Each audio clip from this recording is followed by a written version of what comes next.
All right, folks, it's pretty easy to see. I moved the Holstein Heifers. I'm going to paint you a bad picture. Why? All that moisture we've had, non-stop, hardly any sun. Take a look at that heifer lot, steer lot, whatever you want to call it. We got to come up with a better name for it because it's going to house both of them. Very disgusting. They needed some comfort, some serenity, a little bit of dryness. So I cut off the gate. I put the gate up to blockade the horses to stay in there. I had to do some rearranging of some gates down there, openings I should say. And these girls have been up here since yesterday, loving life. They just got a feeding of sorghum literally 5 minutes ago. Right now, folks, it's about 3 p.m. on this Saturday afternoon. When this feed wagon's up here on the hill, it definitely gets chocked with some rocks here. The heifers, you know, they got a load yesterday, a small one, and this wasn't very substantial either. They did pretty darn good on it. I was pretty impressed. You know, these are finicky animals right here, folks. They did pretty good. Now, this morning, when I came up here to collect the feed wagon, which caused a lot of trouble, I'll tell you about that, I did have to scrape some out. It wasn't licked clean, which I know sounds like a perfect world, but I'm here to tell you that is what I expect. You can see the remnants of a little bit that had to be... You sorry bastard! Get out of there! Jesus! Get the hell out of here! Sorry about that language, kids.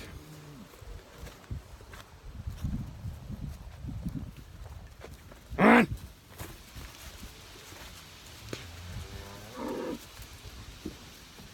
So you can see a little bit that I had to shovel out by hand, just scrape out of there. Not a huge deal. I caused a lot of trouble here this morning with the beef herd. You can see even some of them came up to the gate openings there. They think these heifers are getting something special.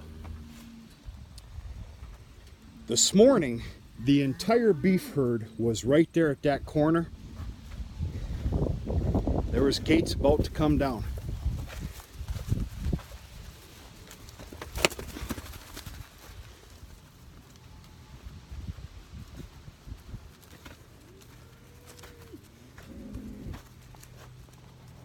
A little bit of that was my fault. I should have known a little bit better. The heifers are brand new up here. The beef herd, they're very inquisitive of what the heck's going on. And like I said, those greedy pigs, the beef cows, what are these heifers getting? They need to know. They want to know. Is it better than what we're getting? I know how dramatic that sounds, but it's the truth. I also did a little screwing up here this morning. And in order to settle down the beef herd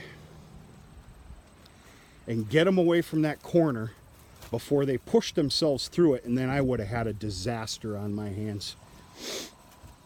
I ended up hurrying up with an empty wagon down to the farm, hurried up and grabbed a round bale of alfalfa and brought it over to where I can only assume that you can see the rings.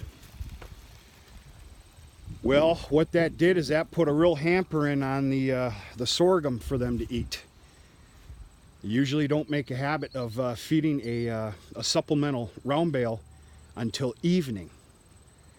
So they've got a lot to clean up. I'm going to be very interested to see how much sorghum is left for the beef herd in their wagon tomorrow morning.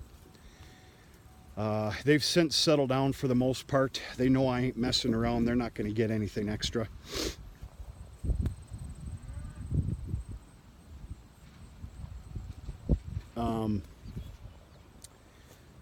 Most of them are out in the very back pasture there, and they were extremely upset this morning.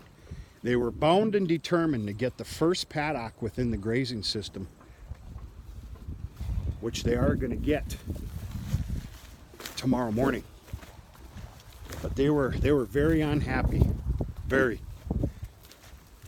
They're still getting a taste for that sorghum. That is not their first go-to of feed. But it's going well.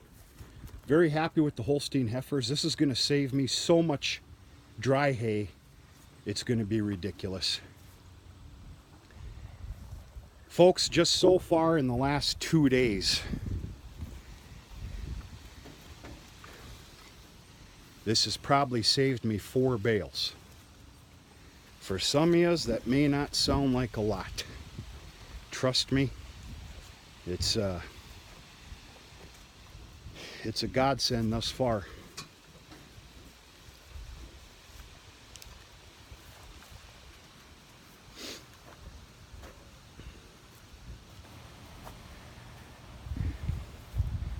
Holstein Heifers are doing real good. We have not spotted any heat activity for quite some time. We can only fully assume that everything you're looking at here, which is ahead of 40, are all bred. Fortunate but unfortunate, because it's getting late in the year.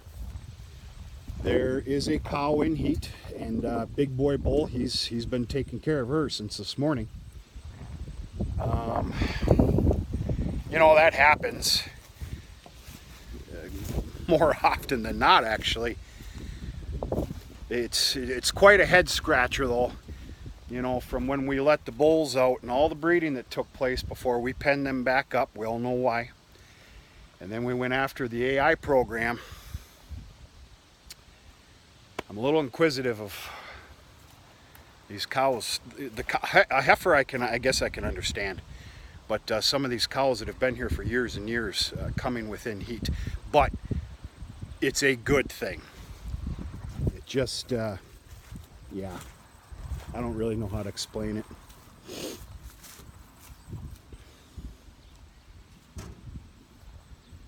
We're going to have some midsummer calves next year, and that's okay.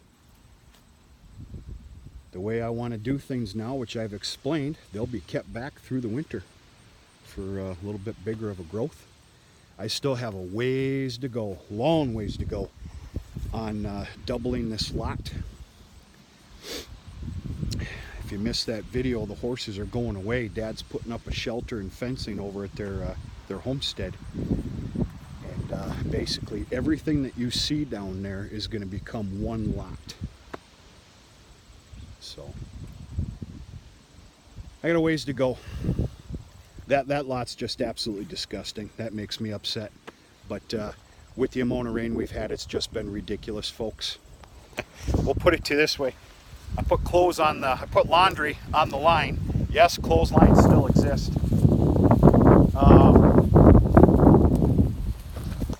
Get on out of here now.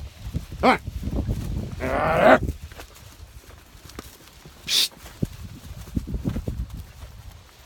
They've been on the line for a week. We actually had 3 hours of beautiful sunshine, warm weather here this morning. Went right into about lunchtime. And other than that, the clouds and the haze is back. We're scheduled to get some more rain. Not a lot. It's about 5 hours worth of 40%, but the future forecast doesn't look good either. There is not 2 consecutive days in a row of sunshine. And with a bunch of straw on the ground, I haven't even combined my oats yet, for God's sakes. I ended up sealing a deal, so to speak, for some straw that's on the ground right now, and possibly some more. The way things look on the future forecast, we'll be lucky to actually pick it up, including my own oats and the oat straw. But get on out of there. You'll be interested to know that another agreement was reached today for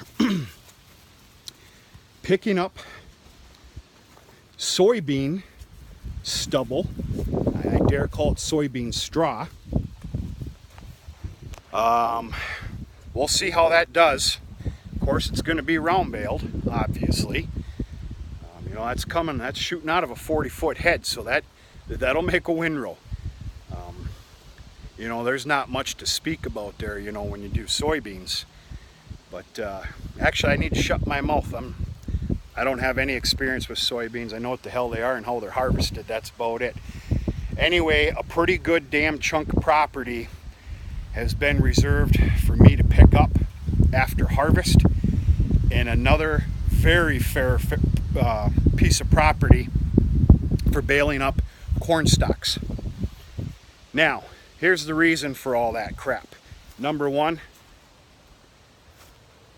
I think I'm safe on bedding. You need to understand the inside of that barn is going to be a pretty full operation here this winter. We're going to go through a lot of square bales of straw from up in the haymow.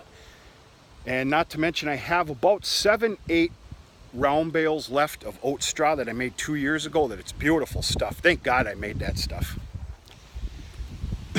But I learned a pretty valuable lesson here this spring. I mean, you can't help Mother Nature, but Mother Nature was very bad to us this spring. I lost my first 4 calves. I'm going to take the blame on a little bit of that. I have to. The other part of the blame is going to go on Mother Nature. So, lesson learned, understandable. To make matters worse, of course, I don't learn my lesson. I started breeding very early this summer. So I'm going to have some earlier calves. We're talking, you know, 1st of April calves, which is kind of a big no-no up here, folks. I'm willing to try it.